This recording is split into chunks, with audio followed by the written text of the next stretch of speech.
So we are going to be working in our June mini composition Just Play journal. We've already created our cover. We have already done our inside cover and our prompt page in the previous videos.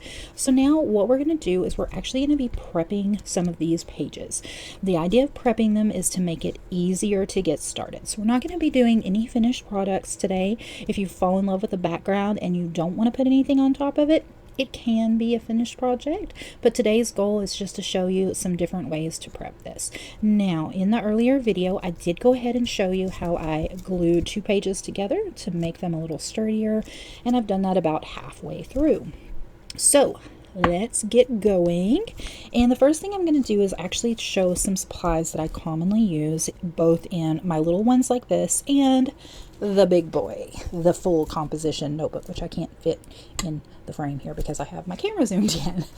But anyway, all right, so we're going to talk supplies real quick. I'll try to make this fairly easy. Don't forget to like and subscribe. It really helps my little channel out, and it absolutely makes my day.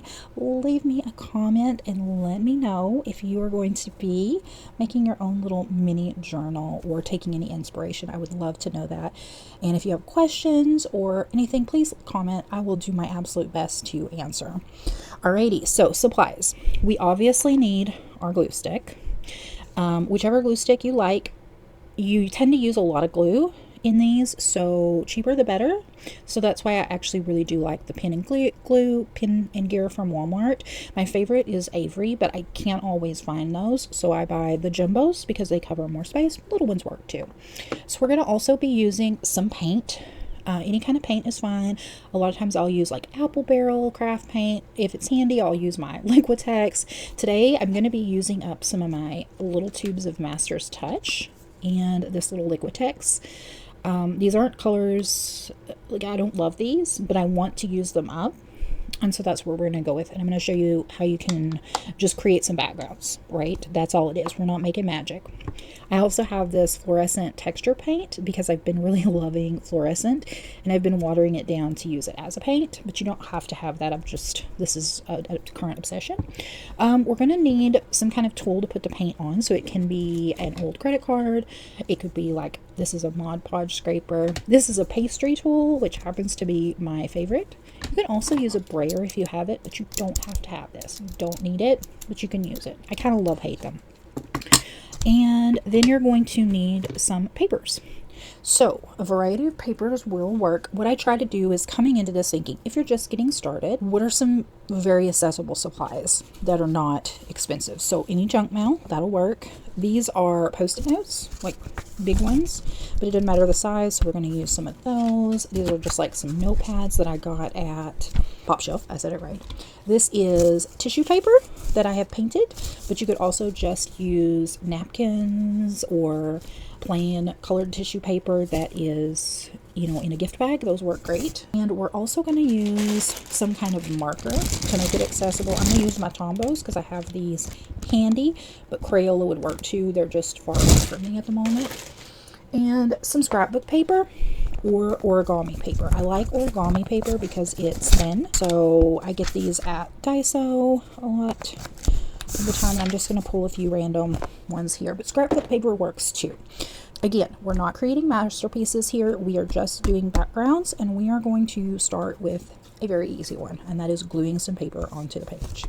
So we're going to flip open. Now you have the option, you could do what you call a full page spread, or each of these could be a separate spread, and it doesn't matter how you do it. So you can make them different or the same. So we're just going to go in, and I'm going to use a combination of this origami paper and this paper that I created. We're going to do a rip and tear, and I'm going to go across both. I'm going to crease it here, which I did very badly, and we're just going to glue. We're going to get glue all over this page, so I'm not worried that I'm gluing right on top of it. I am a messy journaler. I am a perfectionist who is trying hard not to be perfect, and so I try to do things chaotic and haphazardly, because as much as I want things to be perfect, the reality is I am an ADHD girly with a hint of the autisms. And it creates an interesting thing that I want things to be perfect, but I hate the process of perfecting things. So we have joined in a messy middle. So what's fun is these actually go really well together, and I didn't pre-plan this. So that's just a little happy accident. I can tell you right now that the problem with this is I really like it. And I'm not going to want to cover it. So here's a tip. Sometimes keeping your backgrounds more minimalist and not as busy as this can be a little bit better, because it's easier sometimes to work on something that has something on the page as a background. That's why we pre-prep this, is to make creating easier, so that when we get ready to work in this, we don't have to start a blank page, right? We already have a bunch of pages that are ready to just add to. But sometimes if there's a lot of busy elements on the page, it can be a little trickier to work with. But on the flip side, you could just slap a focal point on here or some cutout words, and this would be an absolutely done spread, right? Starting with some of the, we're just doing our usual trim. So I'm starting with some of the gluing rather than the painting, because once we start painting, we do have to kind of let it dry, you know, before we go on to another page. Now I use acrylic, which dries really fast, which is also great for those ADHDers of us who can't be bothered to wait very long. You could also get out a heat tool and dry it to make things go faster. Most of the time, prefer to set it to the side and work in another journal for a few moments rather than going through the hassle of getting out my heat tool. Now, if I'm like creating something very focused, like a full page, then it might be worth it in a larger thing to get the heat tool out. But for me, for this little bit of, look, we've stuck. Hello, how does that even happen? Chaos journaling with Aaliyah Creative. Okay, maybe that's what I should rename my channel, is just like chaos journaling. But I don't think that's quite the vibe I'm going for, even if it's a little bit true. Okay, so we've got this little bit here. So we've got the red up here, and I want to probably get some balance in. So I think what I'll do to cover this other little line spot, just add this guy like right here. We're just going to do a little tear and stick in some glue in a very professional method. That's a lie. Sarcasm, y'all. I have a dry humor. Not everybody's gonna get it. It's not particularly funny, but it's who I am, right? Okay, so we're gonna awkwardly manhandle this in a very unaesthetic way that is real life journaling. I want to be like the pretty aesthetic journaler, right? But I also want to enjoy creating, and I want to enjoy making these videos for you. So sometimes there's a sacrifice to be made, but there we go. That is gorgeous. That is a pre-prep page ready to go. If you are interested in learning to make your own little tissue papers, I can show you. Leave me a comment below. Let me know. Hey, I want to know how to make the tissue paper painting papers, and I will make that video. I'm sure somebody already made that video, but I can make it for you if you like me to. All right, so we've got one page down. Let's flip to the next page. And even, yeah, I want to glue. I just feel like I want to glue. So one thing when I'm creating these that I personally like to do is I try to think about the colors being not exactly the same. This is a slight problem because I literally have all the same paint colors, sort of, that are here. And so normally I would want to alternate this with a blue, or, you know, a different color just to break it up so it's not the same color page to page. You might like the same palette page to page, and that's okay. And that's what we're going to do today, because that's what we have in front of us. So thinking pink.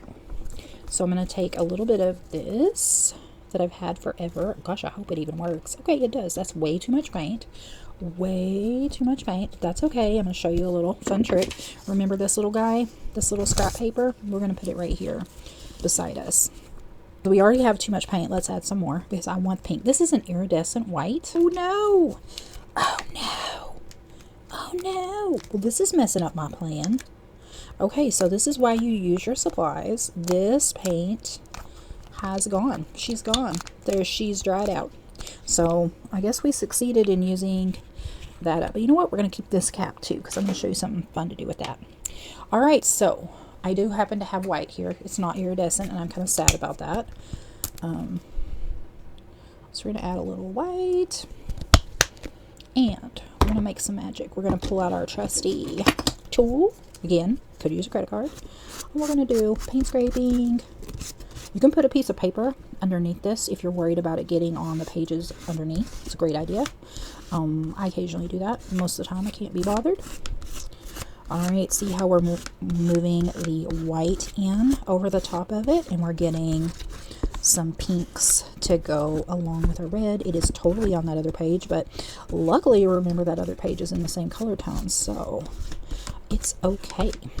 Now, you do not have to cover all of the lines, and I'm just working that in. We've got a little bit of extra paint here, so we're just gonna scrape this on here. And we have a start of a painty paper for later. I'm going to set that to the side. I also have another piece of paper here that I was making the notes on from the prior video. And instead of throwing it away, I'm just going to go over that in that texture there on the back. We'll add a little something, something. And now we have another little painty paper. So it's like a shortcut version, a mini tutorial inside a tutorial of a tutorial tutorial. But now we have a problem. And so first of all, since we've got paint, we need to separate that so they don't glue together. So we're just going to stick this here behind there. And so we're kind of stuck because we can't, it will stick together. So we either have to air dry it or set it aside. So we're going to set her aside. Go back to this little guy here and this little guy.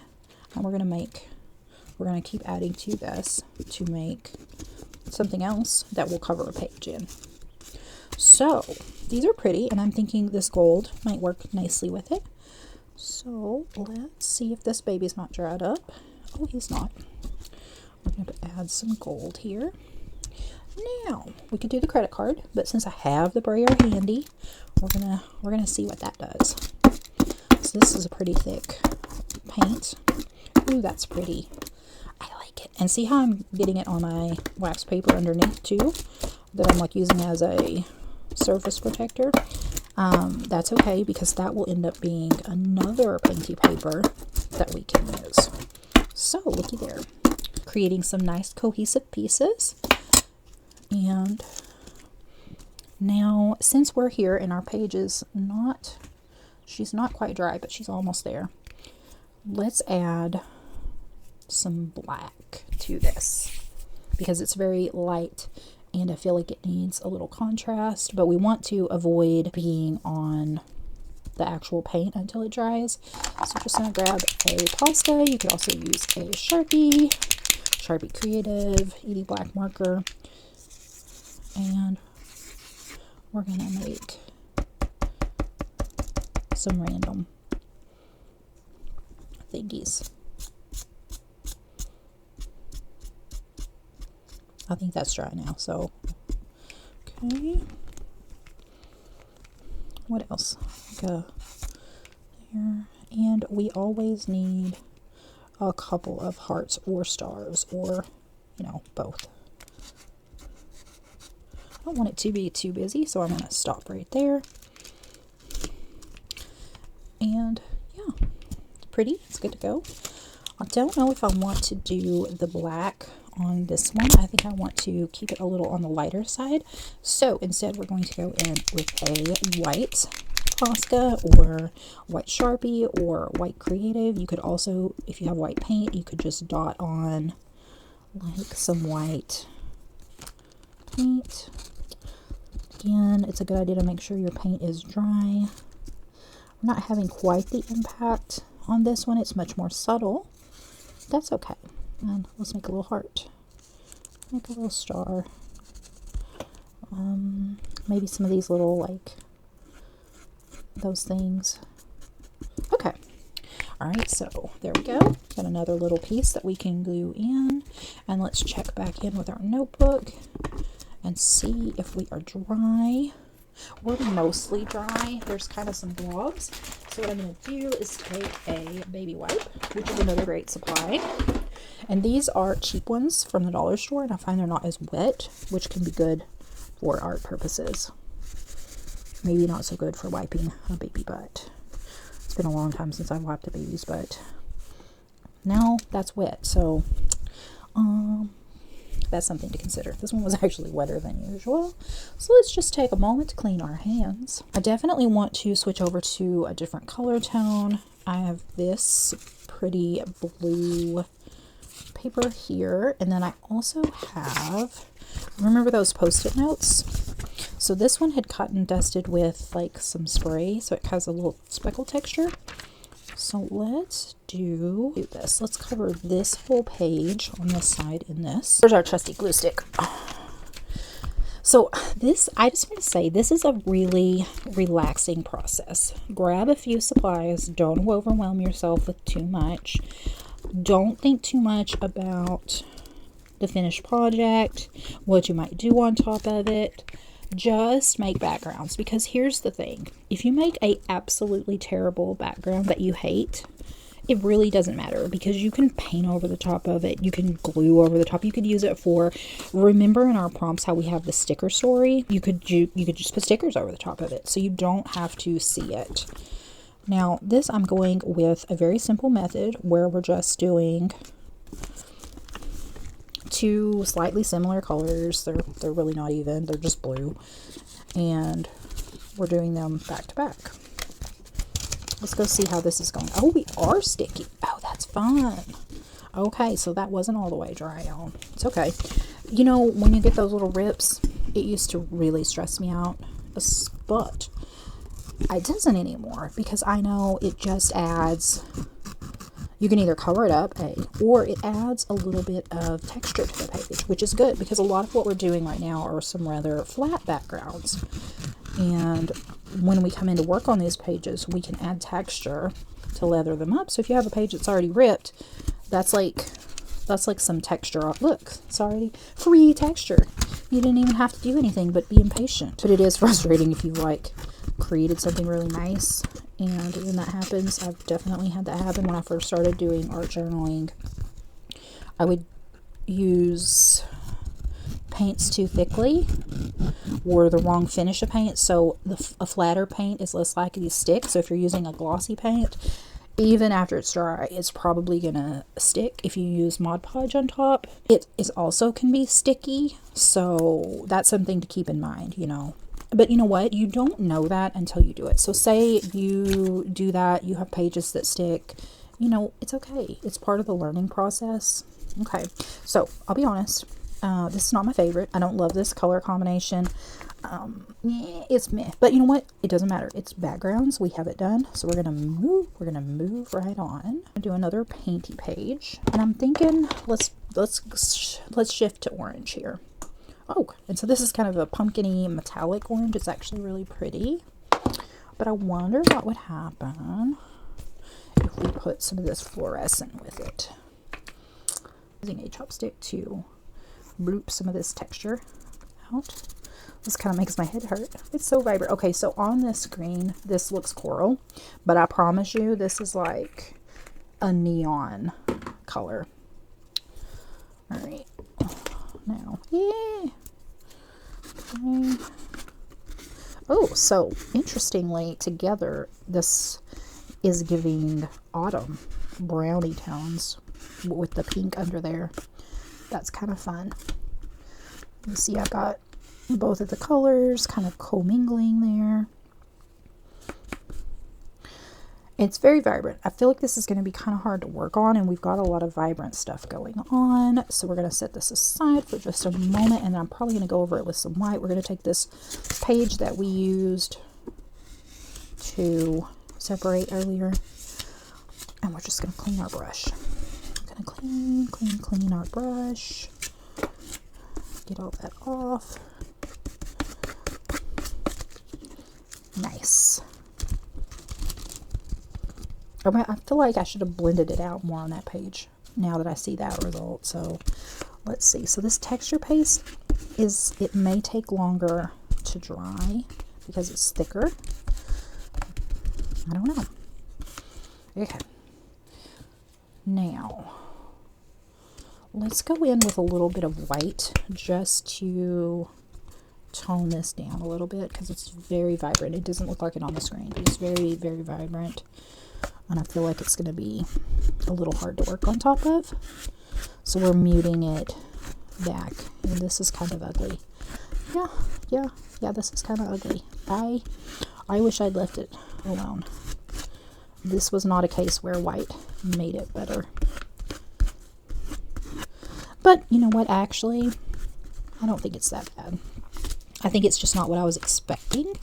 And that is what I want to talk to you about now, which is expectations. So if you see me do this and you follow along, but maybe you're using slightly different supplies, maybe you aren't really familiar with these techniques, you're going to get some different looks, and that's not bad. And you may not like it, because sometimes we expect something to turn out a certain way, and then when it doesn't, that is disappointing, and it makes it feel like less important.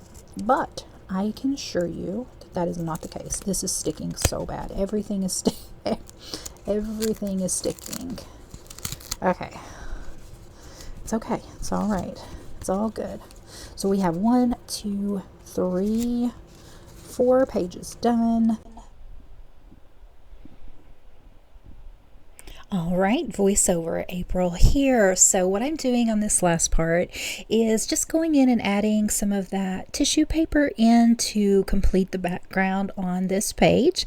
So while we see that footage, I wanted to share that this video actually ended up being really long, probably because I filmed it start to finish and I did all of the kind of painty papers in between while my pages were drying. I wanted to show this because it's very reflective of how I journal in real time, but unfortunately it does make a long video. So I am going to end this video with this page, this spread, this background I should say, and then for the next one we will pick up and do a few more pages, and then in the following videos what we'll do is we'll go in and we'll actually go in and create some pages on top of these backgrounds so that you have a lot of inspiration, a lot of step-by-step how-to. And again, thank you so much for watching. I appreciate it so much. I am working hard to get out lots of videos. It's a little bit challenging for me because I do struggle with life, you know, as one does, but I absolutely love making these videos, and I really hope that you're getting some value from them, whether you're just creating along, listening to me chat, taking some valuable insights, or just getting some sort of inspiration for creativity. That is my goal, and I am so glad that you are here with me today, and I will see you in the next video. All right, bye. Go create something awesome.